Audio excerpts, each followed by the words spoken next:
It's basically giving me tips on how I could potentially be more effective working with this person that has a different work style than myself.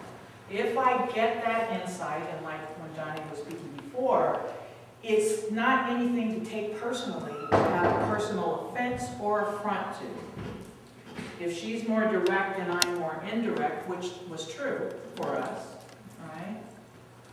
I think, yeah, you're more direct, I'm a little less direct.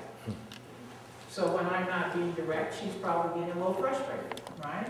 And when she's direct, I may feel she's a little bit too much in my face. But this kind of information can help me because it's nothing personal, right? It's something that I just have to know about her. That's her style.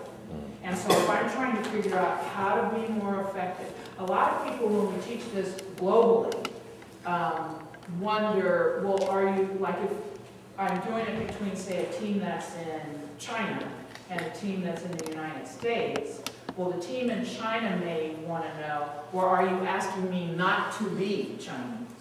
Are you asking me, are you saying I can't be myself and show up in the work environment? And it's not really that. It's more like you speak Chinese and I'm going to give you another language. I'm going to show you another way that you can be effective in the majority of circumstances. So it goes back to, where's my rubber band? I don't know where it went, but it goes back to that. It goes back to, there it is, right there. Look how big that stretch. So that's what it goes back to. How far can I stretch from what my natural tendency is, right, to be able to relate to you and find out about you. Be more curious about you. And when you keep going through the appreciative inquiry, that's one of those things. It's being curious enough to kind of wonder, oh, what's this person about? What's this person like? How do they make decisions and what do they do? Now, who else? Just, I don't want to put anybody on the spot, but if you just, what's good about this tool is you can just see a lot of people. And it kind of looks interesting when you see a whole team, how they plot out, and then you can see where are the gaps. Like, oh, we have no one on the team like this, right? And maybe if we're looking for just diversity of view, maybe it would be good to have somebody on the team that's representing a different area. So why don't you, since I don't really know anyone's name except Jean Marie, because I met her when I came in, just tell me your name, throw out a name if I can add you to this. Alex. Alex? Okay, I'm going to do Alex. Anybody else? I want to put more people on. Adrian. Wait. Where are you? Uh-oh, did you give me permission? Oh, I don't know. You're one of the A's. Sorry. No, I didn't. I did. Did you give her permission to see it? I don't know. That's the difference. You have to have given her permission. How do you get that next? I couldn't. There was a link. She sent a separate link to each person I'm just trying to saying, show a couple. do I have permission to get yours? Yes, Kathy. Kathy. Okay. I'll just do these, unless you're just also urgent and you shout it out now. Okay, here we go.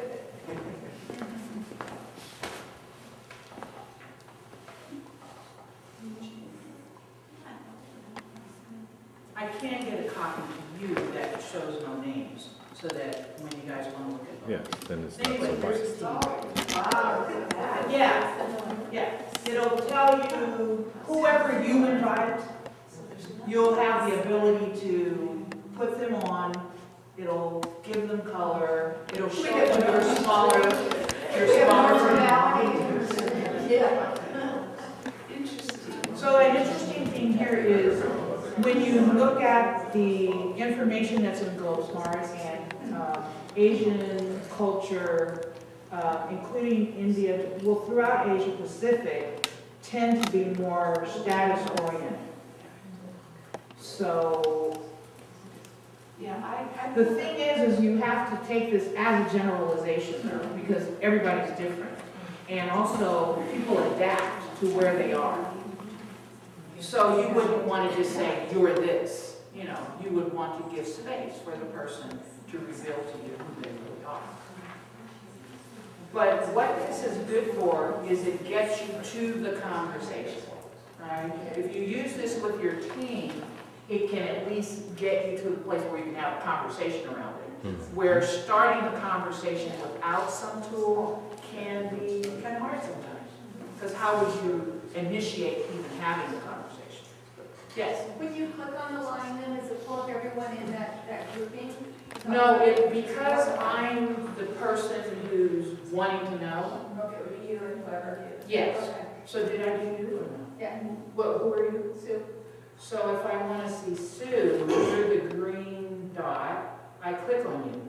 And, okay, it already has shown me that area that I clicked on. So now it's showing me and you. Okay. And that's where I get more information. But if I don't, since all of you gave me the okay, I'll just show you. That's me and Alex, and that's me and Kathy. And that's me and Scott, My wife is very different. and that's me and Sue. My wife is very different from most of you. She's very different than me. Good, then you're not bored. Probably in your That's true. You know,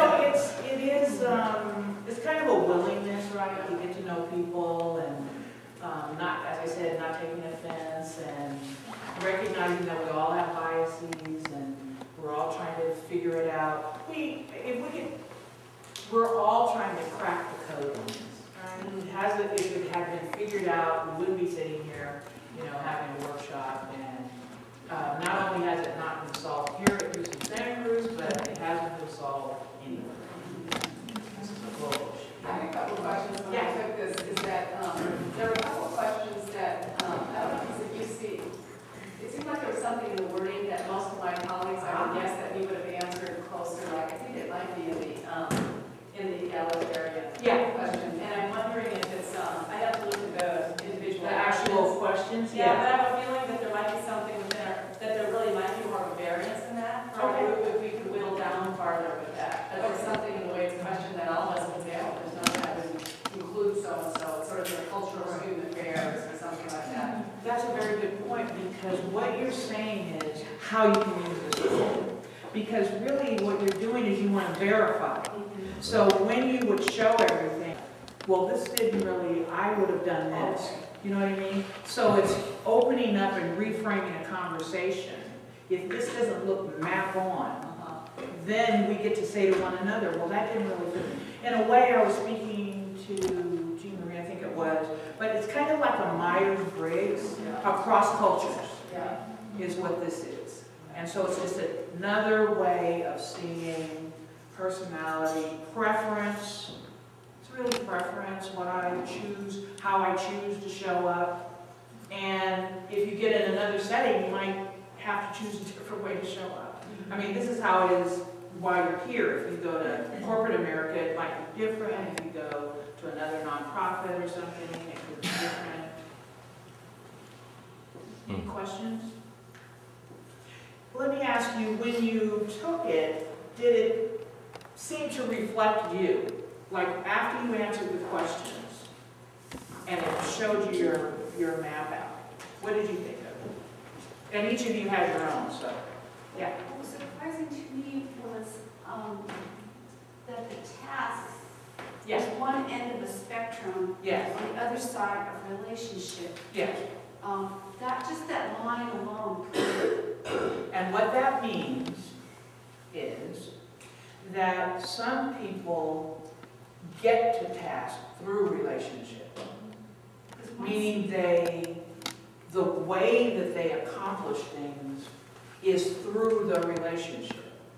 For example, if you go to Japan, right, and a business person there, you might have to go to dinner or out for drinks, and that's where they assess you.